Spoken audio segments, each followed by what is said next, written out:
The Greedy Friend's Betrayal. Part 4. The Money is Transferred.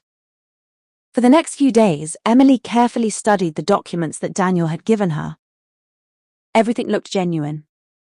The company had a professional website, detailed financial reports, and even testimonials from supposed investors. Of course, Emily did not know that every single document had been created by Daniel. She trusted him completely. One afternoon, she called him. "Daniel, I think I've made my decision." Daniel's heart began to race. "What decision?" "I'm going to invest." He swallowed hard. "Are you sure?" "Yes, I believe this is a good opportunity." For a moment, he felt guilty. He could still stop everything. He could tell her the truth. But then he thought about his debts, his dreams, and the luxurious life he had always wanted. His greed won once again. "That's wonderful," he replied. "When can we start?" Emily asked. "As soon as possible." The big decision. The next morning, they met at a bank in central London. Emily looked excited, but also nervous. "I've never invested this much money before," she admitted. Daniel smiled. "Don't worry, everything will be fine."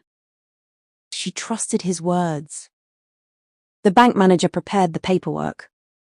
Emily signed the documents.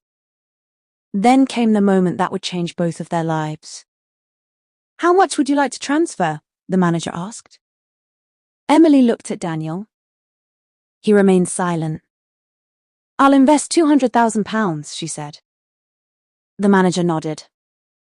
A few minutes later, the money was transferred into the account that Daniel had secretly created.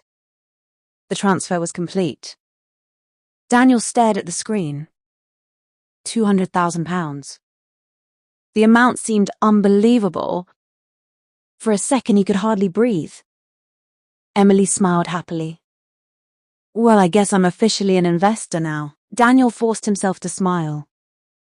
"Congratulations." The celebration. That evening, Emily insisted on celebrating. They went to their favorite restaurant. She looked happier than she had in months. "I'm excited about the future," she said. "So am I," Daniel replied, though he meant something entirely different. "What do you think will happen?" "I think this investment could change your life." He wasn't lying. It would change her life. But not in the way she imagined. Emily raised her glass. To friendship and success. Daniel slowly raised his glass too. To friendship. The words tasted bitter. Because at that very moment he was betraying the person who trusted him most. Sleepless night. Late that night, Daniel returned to his apartment. He logged into the bank account. The money was there. £200,000. More money than he had ever possessed. He smiled. Then he laughed.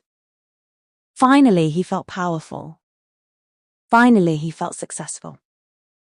He immediately began planning what to do with the money. A new apartment. A luxury car.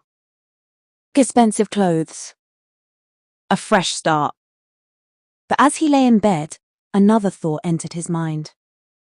What about Emily? He turned over. What will happen when she asks about the investment? He tried to ignore the question. Eventually, he convinced himself. I'll think of something later. Then he fell asleep. For the first time in months, he slept peacefully. He did not realize that this would be the last peaceful night he would have for a very long time. Emily's dream. Meanwhile, Emily sat in her apartment looking at her grandfather's photograph. "I hope I made the right decision," she said softly. She smiled. She trusted Daniel. She trusted her future. She believed that her investment would help her build the life she had always wanted. She had no idea that the money was already being stolen. She had no idea that the person she trusted like family was becoming a stranger. Outside, the lights of London glittered in the darkness. Inside 2 different apartments, 2 friends were thinking about the same money. One dreamed of a bright future.